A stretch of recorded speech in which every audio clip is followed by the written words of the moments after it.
अंतरिक्ष एक रहस्यमयी दुनिया। क्या आपने कभी रात में खुले आसमान को देखा है? अनगिनत टिमटिमाते तारे, एक शांत और सुंदर चांद और वह गहरा कालापन जो सब कुछ अपने अंदर समेटे हुए है। यह है अंतरिक्ष। यह एक ऐसी दुनिया है जो हमारी पृथ्वी से बहुत बहुत दूर तक फैली हुई है। यह इतनी बड़ी है कि हम इसकी कल्पना भी नहीं कर सकते। अंतरिक्ष की यह विशालता और इसका रहस्य हमेशा से ही इंसानों को अपनी ओर खींचता रहा है। हम हमेशा यह जानने के लिए उत्सुक रहे हैं कि इन तारों के पार क्या है। जब हम रात में आसमान की ओर देखते हैं तो हमें जो छोटे छोटे चमकते बिंदु दिखाई देते हैं वे तारे हैं। ये तारे असल में बहुत बड़े होते हैं, हमारे सूरज की तरह। वे हमसे इतने ज्यादा दूर हैं कि हमें सिर्फ एक छोटी सी रोशनी की तरह दिखते हैं। क्या वहां भी हमारी तरह जीवन है? यह सवाल सदियों से हमारे मन में घूम रहे हैं और हमें नई नई खोज करने के लिए प्रेरित करते हैं। अंतरिक्ष को जानना सिर्फ वैज्ञानिकों का काम नहीं है, यह हम सबकी जिज्ञासा का विषय है। जब हम छोटे थे तो हम तारों को देखकर कहानियां बनाते थे। हम सोचते थे कि कोई तारा हमारा दोस्त है। आज भी जब हम आसमान की ओर देखते हैं तो एक शांति और आश्चर्य का अनुभव होता है। यह हमें यह सोचने पर मजबूर करता है कि हम इस ब्रह्मांड में कितने छोटे हैं और फिर भी कितने महत्वपूर्ण हैं। अंतरिक्ष की कहानी सिर्फ ग्रहों और तारों की कहानी नहीं है, यह हमारी अपनी खोज की कहानी है। यह कहानी है हमारे सपनों की, जो हमें पृथ्वी की सीमाओं से परे ले जाते हैं। तारे गैस और धूल के विशाल बादलों से बनते हैं, जिन्हें नेबुला कहा जाता है। जब इन बादलों में गैस का दबाव और तापमान बहुत ज्यादा बढ़ जाता है तो एक तारे का जन्म होता है। यह प्रक्रिया लाखों साल तक चलती है। हर तारा एक विशाल आग का गोला है जो अपनी ऊर्जा यानी रोशनी और गर्मी खुद पैदा करता है। तारों का रंग उनकी उम्र और तापमान के बारे में बताता है। नीले या सफेद सबसे ज्यादा गर्म, पीले या नारंगी थोड़े ठंडे जैसे हमारा सूरज, लाल सबसे पुराने और ठंडे। अगली बार जब आप अलग अलग रंग देखें तो समझ जाइए कि वे सब एक जैसे नहीं हैं। हर तारे की अपनी कहानी और उम्र होती है। कुछ तारे हमारे सूरज से हजारों गुना बड़े और ज्यादा चमकदार होते हैं। तारों का जीवन, जन्म वे बड़े होते हैं और फिर एक दिन मर जाते हैं। एक छोटे तारे की मौत शांति से होती है, वह धीरे धीरे अपनी ऊर्जा खो देता है और एक छोटा ठंडा सफेद बौना बन जाता है। लेकिन एक बहुत बड़े तारे की मौत एक बहुत बड़े धमाके के साथ होती है, सुपरनोवा। यह धमाका कुछ हफ्तों के लिए पूरी आकाशगंगा से भी ज्यादा चमक सकता है। इस धमाके से निकलने वाले तत्व ही नए ग्रहों और तारों को बनाने में मदद करते हैं। तो आसमान में चमकने वाला हर तारा सिर्फ एक रोशनी नहीं बल्कि एक पूरी दुनिया है, जिसका अपना एक जीवन चक्र है और अपनी एक कहानी है। हमारी पृथ्वी अकेली नहीं है, ये एक बड़े परिवार का हिस्सा है जिसे सौर मंडल कहते हैं। इस परिवार का मुखिया हमारा सूरज है, जो एक तारा है। सूरज के चारों ओर 8 ग्रह चक्कर लगाते हैं और हमारी पृथ्वी इन्हीं में से एक है। सूरज के सबसे करीब का ग्रह है बुध। ये बहुत छोटा और चट्टानी है। यहाँ दिन में बहुत ज्यादा गर्मी और रात में बहुत ज्यादा ठंड होती है। इसके बाद आता है शुक्र, जो हमारे सौर मंडल का सबसे गर्म ग्रह है। इसका वायुमंडल बहुत घना और जहरीला है, जो गर्मी को बाहर नहीं निकलने देता। तीसरे नंबर पर हमारी अपनी सुंदर पृथ्वी है। ये एकमात्र ऐसा ग्रह है जहां हम जानते हैं कि जीवन मौजूद है। यहाँ पानी, हवा और सही तापमान है, जो जीवन के लिए जरूरी है। पृथ्वी के बाद आता है मंगल, जिसे लाल ग्रह भी कहा जाता है। इसकी मिट्टी में लोहे की मात्रा ज्यादा होने के कारण यह लाल दिखता है। वैज्ञानिकों को लगता है कि शायद करोड़ों साल पहले मंगल पर भी पानी और जीवन रहा होगा। भारत के मंगलयान मिशन ने इस ग्रह के बारे में हमें बहुत सारी नई जानकारी दी है, जो एक बड़ी उपलब्धि है। मंगल के बाद जो ग्रह आते हैं वे बहुत बड़े हैं और ज्यादातर गैस से बने हैं। इनमें सबसे बड़ा है बृहस्पति। ये इतना बड़ा है कि सौर मंडल के बाकी सारे ग्रह इसके अंदर समा सकते हैं। इसके पास एक बहुत बड़ा लाल धब्बा है, जो असल में एक विशाल तूफान है जो सदियों से चल रहा है। बृहस्पति के बाद आता है शनि, जो अपने सुंदर छल्लों के लिए जाना जाता है। ये छल्ले बर्फ, धूल और चट्टानों के छोटे छोटे टुकड़ों से बने हैं। अगर आप किसी अंधेरी रात में शहर की रोशनी से दूर जाकर आसमान को देखें तो आपको एक धुंधली सी सफेद पट्टी दिखाई देगी। यह हमारी आकाशगंगा है, जिसे मिल्की वे या आकाशगंगा कहते हैं। यह कोई बादल नहीं है बल्कि अरबों खरबों तारों का एक विशाल समूह है। हमारा सूरज और उसका पूरा सौर मंडल इसी आकाशगंगा का एक छोटा सा हिस्सा है। जब हम उस पट्टी को देखते हैं तो हम असल में अपनी ही आकाशगंगा के केंद्र की ओर देख रहे होते हैं, जहां तारे बहुत घने होते हैं। यह ऐसा है जैसे किसी बड़े शहर में रहते हुए दूर से उस शहर की रोशनी को देखना। हमारी आकाशगंगा का आकार एक छपट्टी तश्तरी या चक्र जैसा है। इसके केंद्र में एक उभार है और चारों ओर घुमावदार भुजाएं हैं। इसका व्यास लगभग 1 लाख प्रकाश वर्ष है। प्रकाश वर्ष का मतलब है वह दूरी जो रोशनी 1 साल में तय करती है। यह दूरी इतनी ज्यादा है कि अगर हम प्रकाश की गति से भी चलें तो भी हमें आकाशगंगा के एक छोर से दूसरे छोर तक पहुंचने में 1 लाख साल लग जाएंगे। हमारा सौर मंडल इस आकाशगंगा के केंद्र से काफी दूर एक बाहरी भुजा में स्थित है। हम भी पूरी आकाशगंगा के साथ उसके केंद्र का चक्कर लगा रहे हैं। ब्रह्मांड में हमारी आकाशगंगा अकेली नहीं है। अंतरिक्ष में हमारी आकाशगंगा जैसी अरबों और आकाशगंगाएं हैं।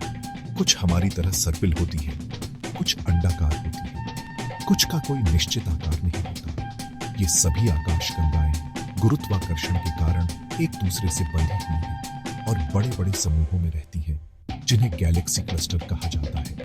हमारी आकाशगंगा भी लोकल ग्रुप नाम के एक छोटे क्लस्टर का हिस्सा है, जिसमें हमारी पड़ोसी आकाशगंगा एंड्रोमेडा भी शामिल है। एंड्रोमेडा आकाशगंगा हमारी सबसे करीबी बड़ी आकाशगंगा है और यह हमसे लगभग 25 लाख प्रकाश वर्ष दूर है। ब्लैक होल अंतरिक्ष की सबसे रहस्यमयी और शक्तिशाली चीजों में से एक है। यह कोई छेद नहीं है, बल्कि यह एक ऐसी जगह है जहां बहुत सारा पदार्थ बहुत छोटी सी जगह में सिमट गया है। इसके कारण इसका गुरुत्वाकर्षण बल इतना ज्यादा शक्तिशाली हो जाता है कि कुछ भी इसके खिंचाव से बच नहीं सकता, यहां तक कि रोशनी भी नहीं। चूंकि रोशनी भी इससे बाहर नहीं आ सकती, इसलिए यह हमें दिखाई नहीं देता और बिल्कुल काला नजर आता है। इसीलिए इसे ब्लैक होल यानी काला छिद्र कहा जाता है। यह अंतरिक्ष का एक ऐसा दानव है जो अपने पास आने वाली हर चीज को निगल लेता है। ब्लैक होल तब बनते हैं जब कोई बहुत बड़ा तारा अपनी जिंदगी के अंत में पहुंचता है। जैसा कि हमने पहले पढ़ा, जब एक विशाल तारे का ईंधन खत्म हो जाता है तो वह अपने ही वजन के नीचे दबकर सिकुड़ने लगता है। अगर तारा बहुत ज्यादा बड़ा हो तो वह इतना ज्यादा सिकुड़ जाता है कि एक ब्लैक होल बन जाता है। ब्लैक होल छोटे भी हो सकते हैं और बहुत बड़े भी। कुछ ब्लैक होल सिर्फ एक शहर जितने बड़े होते हैं, लेकिन उनका वजन हमारे सूरज से कई गुना ज्यादा होता है। हमारी आकाशगंगा जैसी हर बड़ी आकाशगंगा के केंद्र में एक बहुत बड़ा सुपर मैसिव ब्लैक होल होता है। ब्लैक होल को सीधे तौर पर देखना असंभव है क्योंकि वे कोई रोशनी नहीं छोड़ते। तो फिर वैज्ञानिकों को उनके बारे में कैसे पता चलता है? वैज्ञानिक ब्लैक होल के आसपास की चीजों पर उसके असर को देखकर उसका पता लगाते हैं। जब कोई तारा या गैस का बादल ब्लैक होल के बहुत करीब आ जाता है तो ब्लैक होल का शक्तिशाली गुरुत्वाकर्षण उसे अपनी ओर खींचने लगता है। इस प्रक्रिया में वह चीज बहुत तेज घूमती है और गर्म होकर बहुत ज्यादा चमकने लगती है, जिससे एक्सरे जैसी किरणें निकलती हैं। इन किरणों को हमारी दूरबीनें देख सकती हैं और वैज्ञानिक समझ जाते हैं कि वहां एक ब्लैक होल मौजूद है। ब्लैक होल के चारों ओर एक सीमा होती है जिसे इवेंट होराइजन कहते हैं। ये पॉइंट ऑफ नो रिटर्न है। अगर कोई भी चीज इस सीमा को पार कर लेती है तो वह फिर कभी वापस नहीं आ सकती।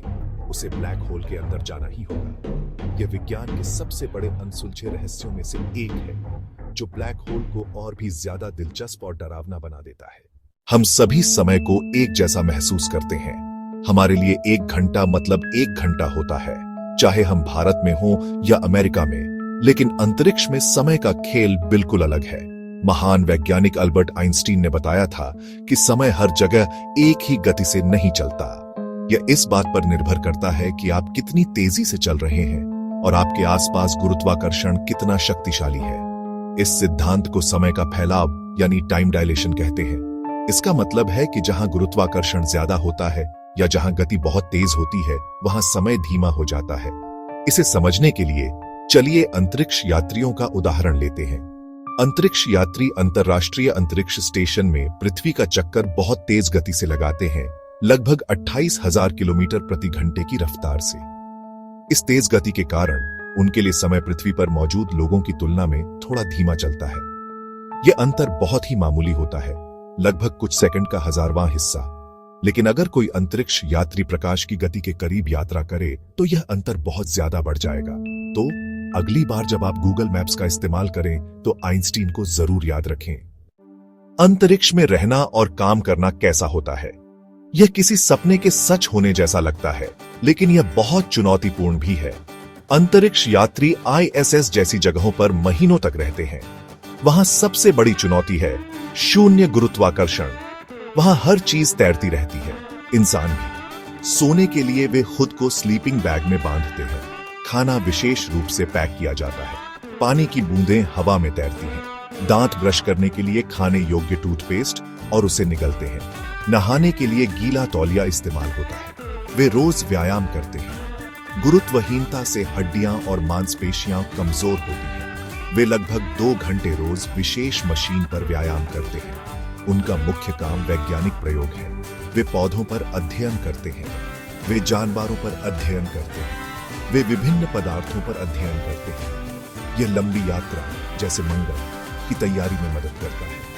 कभी कभी वे बाहर जाते हैं, स्पेस वॉक। वे स्पेस सूट पहनते हैं। सूट उन्हें अत्यधिक ठंड से बचाता है। सूट उन्हें गर्मी से बचाता है। सूट उन्हें विकिरण से बचाता है। यह बहुत जोखिम भरा काम है। राकेश शर्मा, कल्पना चावला, सुनीता विलियम्स, उनके जीवन और काम प्रेरणादायक है। अंतरिक्ष यात्री बनना कठिन है। इसके लिए सालों की ट्रेनिंग चाहिए, बेहतरीन शारीरिक स्वास्थ्य चाहिए, बेहतरीन मानसिक स्वास्थ्य चाहिए, विज्ञान की गहरी समझ चाहिए।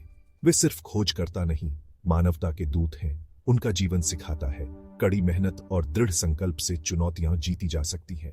आज 11 सितंबर 2025 को हम अंतरिक्ष के बारे में जितना जानते हैं, वह उस विशाल ज्ञान के महासागर की एक छोटी सी बूंद के बराबर है जो अभी भी खोजा जाना बाकी है। हर नया जवाब अपने साथ 10 नए सवाल लेकर आता है। अंतरिक्ष की खोज का यह सफर अभी शुरू ही हुआ है। भविष्य में हमें और भी ज्यादा रोमांचक और हैरान करने वाली खोजों का इंतजार है। जेम्स वेब स्पेस टेलीस्कोप जैसी शक्तिशाली दूरबीनें हमें समय में और भी पीछे देखने और ब्रह्मांड की पहली आकाशगंगाओं के जन्म को समझने में मदद कर रही है। भविष्य के मिशन हमें हमारे सौर मंडल से भी परे ले जाएंगे। वैज्ञानिक ऐसे ग्रहों की तलाश कर रहे हैं जो दूसरे तारों का चक्कर लगाते हैं, जिन्हें एक्सोप्लैनेट कहा जाता है। हजारों ऐसे ग्रह पहले ही खोजे जा चुके हैं और उनमें से कुछ पृथ्वी की तरह चट्टानी है और अपने तारे से सही दूरी पर है, जहां पानी तरल अवस्था में मौजूद हो सकता है। क्या इन ग्रहों पर जीवन है? यह आज विज्ञान का सबसे बड़ा सवाल है। शायद एक दिन हम यह साबित कर पाएंगे कि हम इस ब्रह्मांड में अकेले नहीं हैं। भारत भी इस वैश्विक खोज में एक महत्वपूर्ण भूमिका निभा रहा है। चंद्रयान 3 की सफलता के बाद इसरो अब गगनयान मिशन की तैयारी कर रहा है, जो भारतीय अंतरिक्ष यात्रियों को अंतरिक्ष में भेजेगा। भविष्य में भारत का लक्ष्य चांद पर अपना स्टेशन बनाना और शुक्र जैसे ग्रहों की खोज करना है। ये मिशन न केवल हमारी वैज्ञानिक समझ को बढ़ाएंगे, बल्कि युवा पीढ़ी को विज्ञान और प्रौद्योगिकी के क्षेत्र में आने के लिए प्रेरित भी करेंगे।